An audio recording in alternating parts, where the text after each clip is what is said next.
People are equally as interested in cancer as they are in Legos. Now that's a fact, all right? That's science.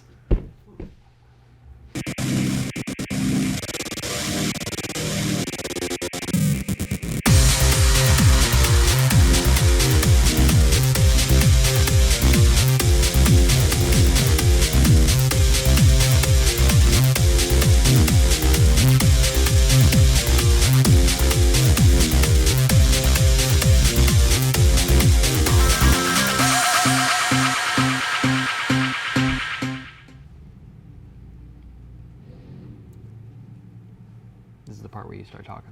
You said you were taking control this week, remember? No, I didn't. No, you were said... running the show. You said...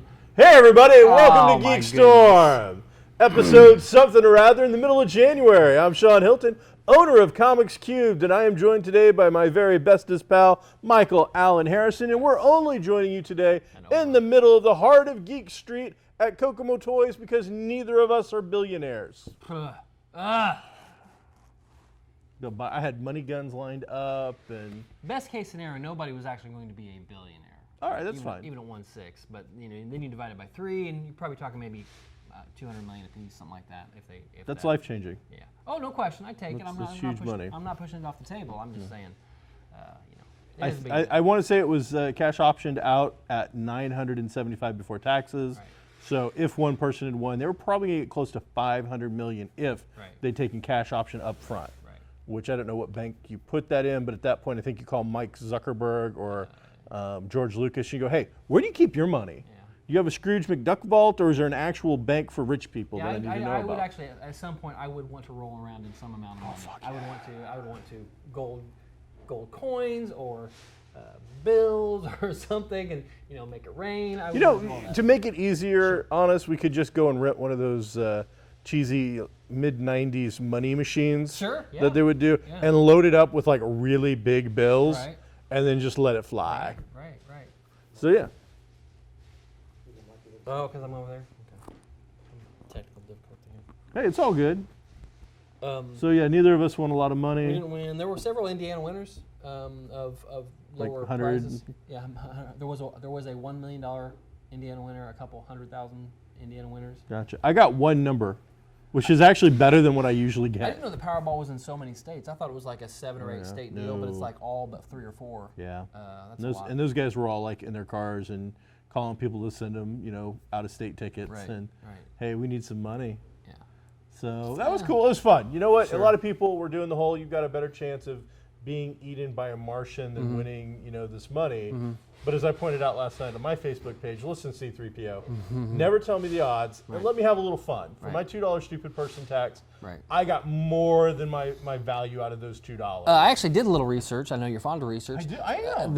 About people talk about, at that point, you're way past the point where you could just buy one ticket of every combination and guarantee yourself a win, which you could, but the factors involving getting that done make it impossible to do. You would have to. It would take 9 years to print up every single ticket. Oh, really? And so you can say, well, I can employ 300 people to do it. Okay, but then you still have to go to all the stores. You have to find retailers that will just do nothing but print tickets for you. They don't make that much money off of those, I don't think. I don't know what the retailers make. I have no idea. I mean, they got to make a little, but they're paying for the electricity. And then even if 2 or 3 people hit along with you didn't make your money. So it's pretty impossible to do that, although it's theoretically possible in a week's time, or actually it's an every 3 or 4 day draw now, so it's impossible to. I think it starts off at like 40. I want to say it's back to 40 million. Oh now. yeah. Which don't get me wrong, we all went crazy because it was $1 billion. I just meant there's only 3 or 4 $40 million? They do. Turns out I take that too. Saturday, Wednesday. Oh yeah, I do. I wouldn't say none of that. Yeah. Hey, enough of that. That was fun. Oh, and I'm glad we all got to enjoy a couple weeks of pretending we what were would going to I have do? Jay-Z, Beyonce money. But now it's time to get back to real work, and our work is geekery.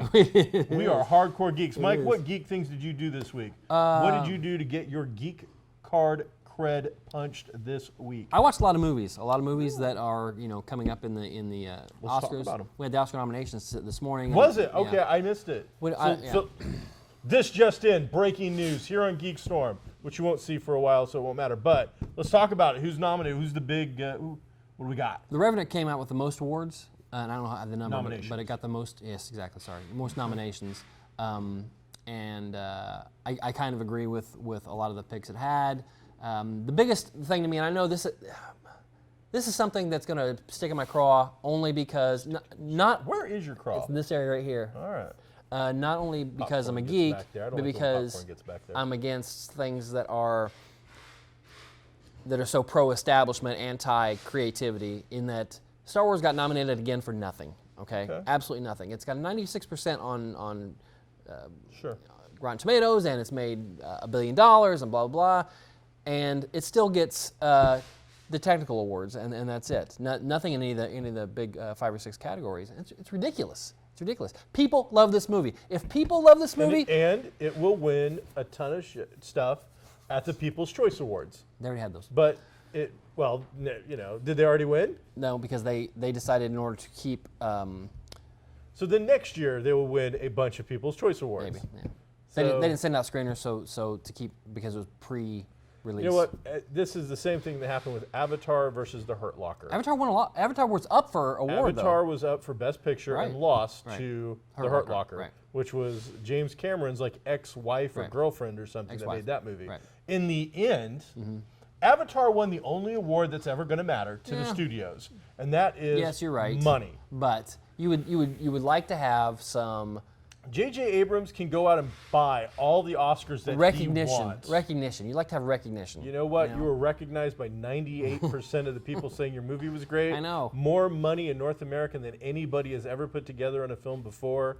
I don't believe, unless they do some kind of re-release here later in the year, that we're going to see it make Avatar money. It probably won't. I don't think it's going to make But here's it the thing. far. They specifically increase the number of Best Picture nominees. Okay, from anywhere from 5 to 10 now, and there were 8 nominations, and there's no reason why that could not have been one of them. Now, here's the thing. Now, you can't blame the Academy, because the Academy is made up of thousands of people. Okay, so you're saying, okay. As far as I know, Rosie O'Donnell still gets a vote. Their society, they get a vote, and if they, as an aggregate, decided that it wasn't worthy of Best Picture, then it's fine. I get that. I just don't agree with it.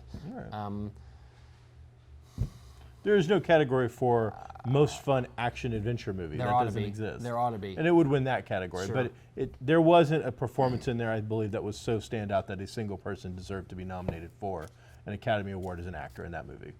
And I enjoyed the movie. No, I'm just talking about Best Picture. Yeah, all right. So who was nominated for Best Picture? Do you know? Yes. All right, let's hear them.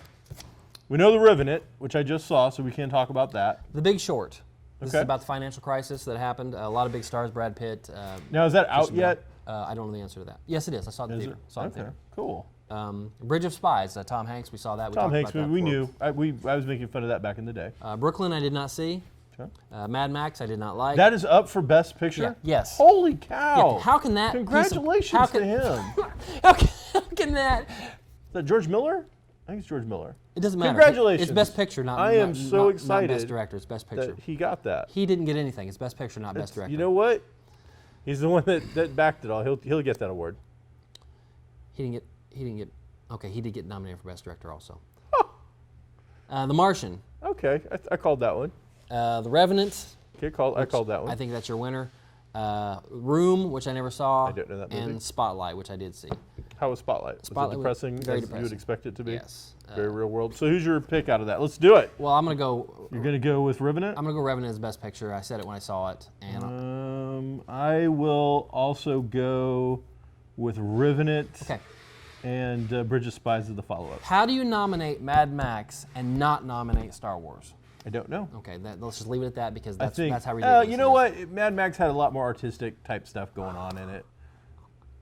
So, it did.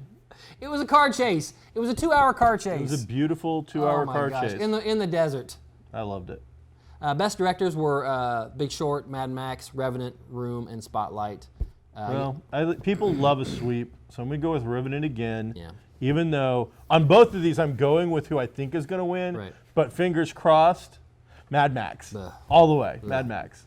Hey, see, now here's the thing. This is irritating. This is in my craw. Go. You were hating on Mad Max only because... A minute ago you didn't even know where your craw was. only Star Wars didn't get nominated. You know what? Be a geek and back up the geek movie. No, I just don't understand if you're going to have a... It's a great movie. If you're going to have a anti...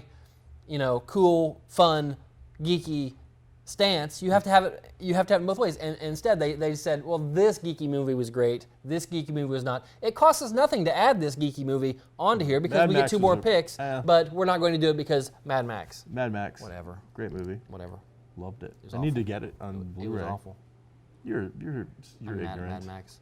Best actor, Bryan Cranston, who's a great actor, but I didn't see Trumbo. I think it might be a true story about politics. Matt Damon in The Martian. He was great. He was great, and he carried a movie. Yeah, I think you take Leonardo DiCaprio out of that category, and Matt Damon's your winner there. Yeah. Eddie Redmayne for the 2nd year in a row. But he won last year. And what was it for this year? What was the movie?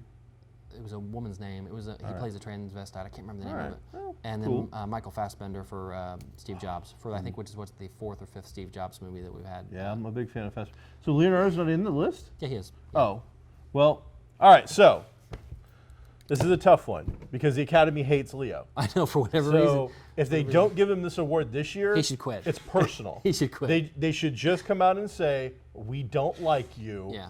Because I saw The Martian and I've seen that. Now I haven't seen some of these other movies, but did you see Revenant? I saw Revenant and I saw The Martian, and I think those are your 2 front runners for that pick. Yes. If it wasn't, and I said early on that I thought Matt Damon had a chance because of how he carried that movie. If Matt Damon walks away with that award, of course, then again, last year I really thought Michael was in for Birdman. I thought he was Michael Keaton, yeah. I thought he was a shoe-in, and Redmayne walked away with it. And probably deservedly so. It doesn't always get to be a movie version of an ending. Last year was one of the stronger fields we've had in a long time. You usually have something like this where you've got a couple that are really good, and then the guys that are happy to be there. Sure. Cranston should be just happy to be there, I would think. He's great, but that's Breaking Bad, right? Yeah. Okay. He hasn't put in his movie time yet. And it's not a music award, so it's not like an Eminem thing. Then the other one I didn't write down everything. The other one I wrote down was supporting actor, only because Stallone gets nominated, just like he did for Golden Globe.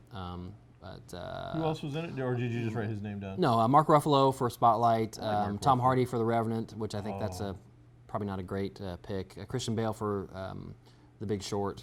So no Michael Keaton for Spotlight, huh? I kind of thought he might squeak in and then give him an award after last year for.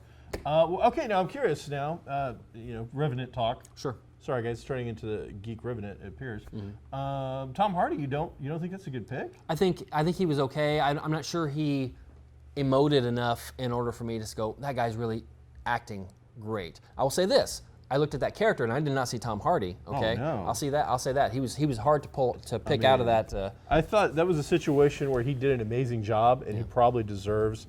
I think he definitely deserves that nomination. I don't know about the win, but because of him and what he did with that character, that drove that entire movie. You don't pull for Leonardo's character without him rooting against this guy. Yeah. So he was a powerful. He might have had more screen time practically than Leonardo DiCaprio. Really, it was good. It was good. Yeah, it was a good movie. I think it wins.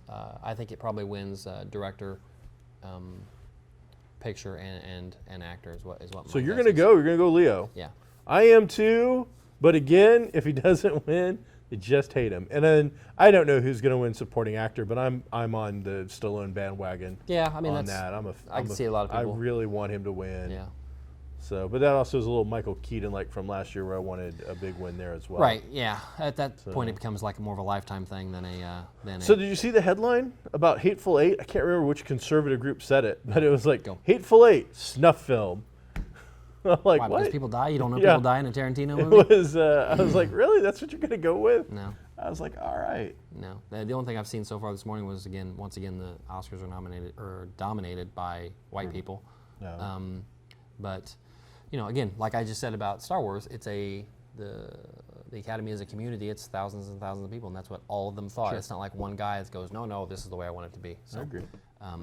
Better or worse, that's the way it is. They aren't for sale. On something much less serious, what do you think about all the Deadpool ads we're getting now? It's a lot. The Valentine ad was very funny and very creative. Fox Marketing is doing a fantastic job. I would say they're getting they're not getting as much exposure as Star Wars did, obviously, because they're not spending that kind of money, but they are certainly getting quality exposure for what they're doing. Yeah, everything that's out there is their is investments fantastic. are paying off really, really well, and it is officially a rated R movie now. Right. And because of that, you're not going to have a lot of you're going to be any Happy Meals or those kind of things popping up for Deadpool. So, that's going to be a little tough on making some extra cash. But man, the ads have been good. That song, I actually went and listened to it the other day. I had to go find it. What song was that? The hard rap kind of Gotcha. thing. Not the salt. The salt and pepper thing's fun, but it's a little too cutesy. But the other one, let's go give it to him or something like that. Right. I like that a lot. That's almost as good as How You Like Me Now. Right. Playing. There's 3 or 4 songs that get used a lot. So I enjoyed that quite a bit. Did you watch the Sherlock Christmas special? I think I finished season 2. Oh. And so I'm really behind. Oh, yeah, you should catch up with that. It was really good. I will. I mean, that's not that. For once, this isn't a everybody likes it. I'm not going to watch it, or Game of Thronesing me. Those are a longer. It's not a TV show. They try to say it is, but they're like mini movie. Every single one's a mini movie. An hour and a half, so easily. You've got to sit down and kind of commit to that. So just know that you don't have to watch an entire season. Yeah, I know. So we just just sit down and need watch to go one. catch up. Yeah, next time you watch a movie, watch At that. this point, I actually might want to just go back and start over. I'm only 6. I think there's only 6 episodes in the first 2 seasons, so might be a good time to catch up. All right, so we also had 2, tragic passings. I don't know if tragic is the right word, but we had 2 poignant passings, I suppose. Poignant. So let's talk about Bowie first. Okay. Got anything? Are you a Bowie fan at all? Not more than anybody else. I mean, I've know his music and turn it up when it comes on, but I don't have anything. I do remember having the 45 of Fame when I was a kid, and we played that over and over. And just yesterday, it's been all over the internet, obviously, with his death, but somebody put out there that Lazarus Band? No, the Under Pressure, where they pull out his voice and Freddie's voice, and it's just that, and you hear the whole song, just their voices isolated. It was really, really cool. Yeah, I haven't heard that one, but I heard the We Are the Champions. I think they pulled out of just Freddie, and I'm a big Freddie fan, so that was pretty amazing. Yeah. He's an amazing musician that we all love his music. I in particularly loved the use of it in A Knight's Tale as they are grilling Heath Ledger's character to tell him more about his land after his first big win, and then they slowly break into golden years. So thought that was great. And then of course a lot of people are gonna remember and love him from Labyrinth and The Goblin King. We go to a lot of comic shows. We see images of the Goblin King all the time. But and there were some maybe not so bright spots, such as Dune, hit or miss. Who's in Dune? I'm thinking Sting, actually. I'm screwing that one up. That's me. Sting. Gordon Sumner's still alive. Right. It was Bride of Frankenstein, wasn't it? Or was that Sting too? That was Sting too. Man, I got Sting and David. I know him, but for whatever reason, I didn't have a good night last night. That's okay. So yeah, sorry, David Bowie passed away. That is sad. Alan Rickman, as of just today. Now that's sad. Last night. That's they're sad. both sad. He's beloved. He's beloved. Wow. Well, you're a movie guy. Beloved. So, I don't go over to your house and expect to hear great music all the time. Right. But I will hear about, all the movies like Revenant Forever. Sure. So, Alan Rickman, favorite role? Boy. Probably still Hans Gruber. I was going to say. I love Harry Potter. So Snape probably beats out Hans, but as the meme says, it's not Christmas until I see Hans Gruber fall off the Nakatomi Plaza. Nakatomi Plaza. Yeah. That's sad because you feel like I didn't feel like he was that old. He was like 69 or something, but I didn't feel like he was on that list of people we should be kind of hanging out watching for, say, Clint Eastwood or. Man, your celebrity death pool for January is like bingo. You are just lining up people. It's crazy. Bowie had just put his latest album out like last week or something like that. So he's he's still obviously a vibrant guy, and I understand that they both had cancer, and I didn't realize that. But so apparently they knew what was going on, but kept working. But Rickman is a solid actor. Ever since the earliest Quigley Down Under. Yeah, I would say. The earliest thing I remember him in was probably that. What was it? No, I don't remember the thing I remember him in. Okay. That's too bad. Oh, what that Robin Hood movie? He was Nottingham. Oh, Robin Hood, Prince of Thieves. Yeah. I don't know if that was before Quigley or not, but that's the earliest. Why thing a I remember. spoon, cousin? I don't know what you're doing. It's dull. It'll hurt more. But loved him in that, and that's the first time I recognized him. How can you say it? That's like the most famous line from that movie. Is from it? That character. No, it isn't. Oh, from that character. Sure. Yeah, absolutely. Yeah. I think Christian, or what's his name? I want to rip his heart out with a spoon. Why a spoon, cousin? It's dull. It will hurt more. I think Slater on the catapult was probably a little more. What'd he say? I can't say it. Okay. Christian Slater. Hey, he just got an award. Did he? For what? I want to say Golden Globes. He pulled out a win for having a show go an entire season before getting canceled. Well, good for you, Christian Slater. Jack Nicholson Jr. finally gets some hardware. Okay. So. That's sad. Alan Rickman. So luckily he was let's say Richard Harris, who wasn't able to finish the Harry Potters. He was able to finish that entire thing. So that's kind of cool that we got to see his entire performance in that, even though it's been a few years. I am rewatching all the Harry Potter movies with my wife and Nick and Lauren, who often fill in for us when one of us is unavailable, at their house as we get ready to go to the Wizarding World of Harry Potter at the end of February. Nice. And so, Nick has never really been into it. All the other three of us, me and Lauren, are both super hardcore geeky freaks. Chris likes them and has read a couple of the books and knows what it's about and has seen the movies and enjoyed them. Nick hasn't read the books and he's only seen a couple of the movies. So we're like, all right, so now this is with Harris. This is your last time you get good Dumbledore. After this, you get Scab Dumbledore. He wasn't bad. Who's not very interesting or good. You can't. I mean, he's the other guy. Just they had to bring in the lefty. There's no. They can't help that. The guy died for crying out loud. Yeah, Richard Harris was good. Yeah, he's amazing. So some interesting things going on there. Very cool. And now CW, through CBS, is talking about pulling all of their TV shows off of Netflix. Right. And then reformatting them, whatever they're going to do, for their own digital streaming, which they're saying is like $2 a month is what they're kicking around. Yeah. I got to admit, if you can show me your newest shows without BS all over the screen and runner ads and whatnot, I've said for a while that I'm willing to probably pay a premium for virgin screen, I would say is probably the best way to call it. Right. You can give me a clean screen, we'll call it clean screen. You can give me a clean screen, I would probably pay $2 a month for that. Plus, I would imagine you also get their back catalog, and that's the only way you're going to be able to see the new Star Trek. Right.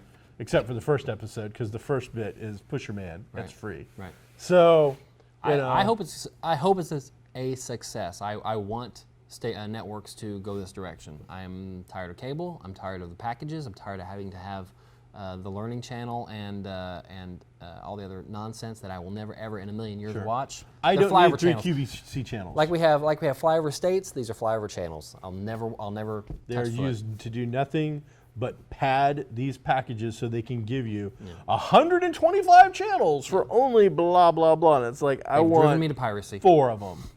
I'm like, just knock it off. So yeah, die cable, die. Yeah. I'm ready to go to Netflix anyway at this point. If it wasn't for our show and my wife, I think I would probably, you know what, one of us needs to have real TV. We all need to come together, pick whoever it is, but you need to now know that you're the hub. Here's my number. Let me know if something happens. Yeah. When the Super Bowl pops up, we're coming to your house. Right. When, the this and that. And sometimes you just have to leave your own house. I hate baseball, but my house was chosen. So when the World Series shows up, there's the house. Too bad. The remote controls got the fresh batteries. We're good to go. I'm going to see Star Wars for the 9th time. Yeah. I'm going on Saturday. Oh, yeah? Nick and Lauren, they've already bought the tickets. Cool. So it's Lauren's birthday. Oh, that's nice. So it's going to be fun. We're going to have a good time with that. Cool. I've seen it 3 times. I probably want to... This will be my 3rd. Or 4. I don't remember. 3 or 4. I think 4. Okay. I do want to see it a few more times.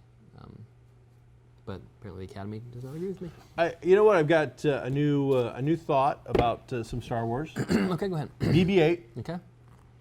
In the Millennium Falcon. I'm just going to say that if I own the Millennium Falcon and some little robot puts a couple harpoons into my ship, that little robot ain't staying on that ship very long. Well, think of the damage he could do by rolling. This thing does this a lot, So that's great. R2. Bum, bum, bum.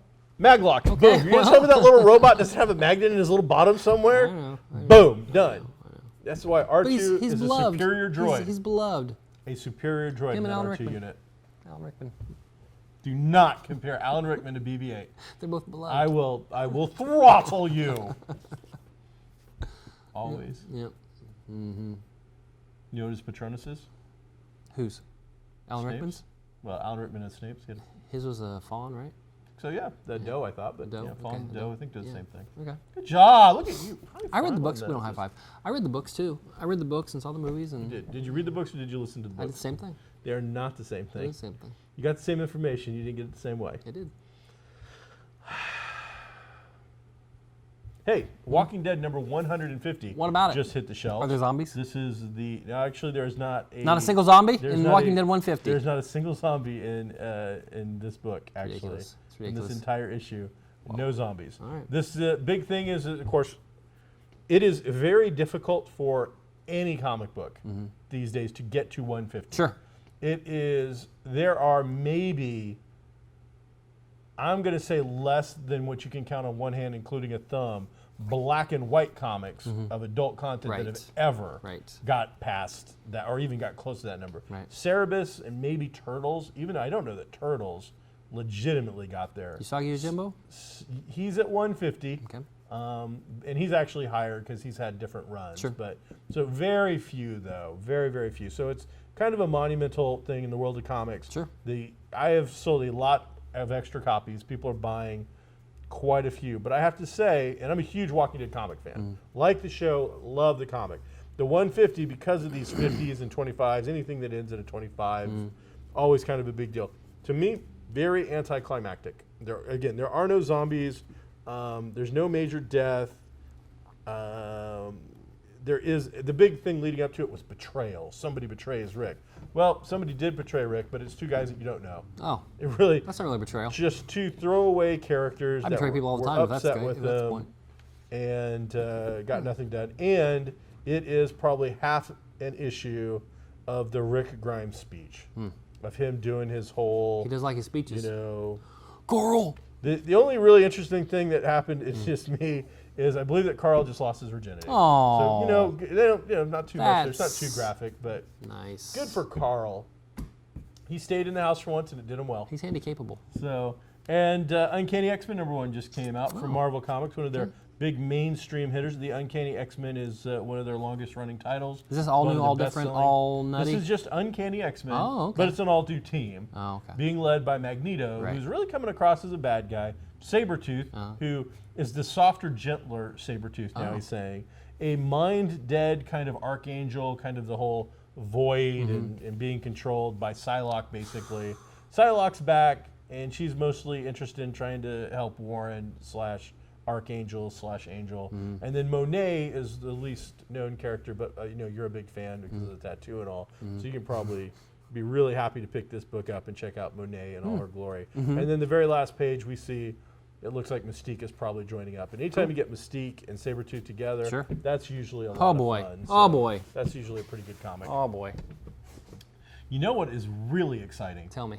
The new Lego set that was just announced is the classic Bat Cave. Probably on time. We're negative 1 minute. You got 1 minute. 2,500 pieces. I'll be over here. It's going to be about 270 bones coming out of right out of the dock. Catching up on my recipes. And it is going to have a ton of minifigures. It's going to have a Bat Cave. It's going to have a miniature Wayne Manor on top of it. It is going to have a Batcopter. It is going to have a classic Batmobile to go with it, with the playset. Joker, awesome. Cesar Romero. How much is it? I've already said if you were paying attention. I wasn't. I really wasn't. I really was looking at my phone and not listening to anything you said. That's a lot of money. Amazing. That's a lot of money for plastic. Right now, Legos are doing really, really well. Awesome. That's awesome. I mean, I hate to say it, but they've become an investment piece that are doing better than comics and a lot of your other geeky investments. Wow. So I said there's a report out that showed Legos were trending better than gold currently. Wow. So. Wow. I want to say it's like a 12% increase every year. We're going to start to see celebrity commercials. Like, hey, I'm blah, blah, blah, and I invest in Legos. Well, I don't know what Wilford Brimley's up to. I think he outlasted David Bowie and Rickman. I can't remember the guy's name. Mike, how would you like to finish today's episode? It's all yours. Take it away. I would like to finish it about a minute and a half ago, but since that isn't possible, we haven't mastered time travel yet, nor will we ever. I'd just like to say it's great to be here in downtown Kokomo at... where are we at? Kokomo Toys. And collectibles. And collectibles, part of Geek Street, which, as we all know, starts down at Goblin Games, new record store. I'm done here. And I didn't get to your store. It's down the street there. It doesn't start anywhere, buddy, except the Comics Cube. There is only one beginning of Geek Street. Screw you. Screw this show. I'm out of here. I don't need this anymore. It's ridiculous. I hate you all. That's how I feel on the inside every time the word Lego is said, just so you know. Give me a Lego. We'll see you next time.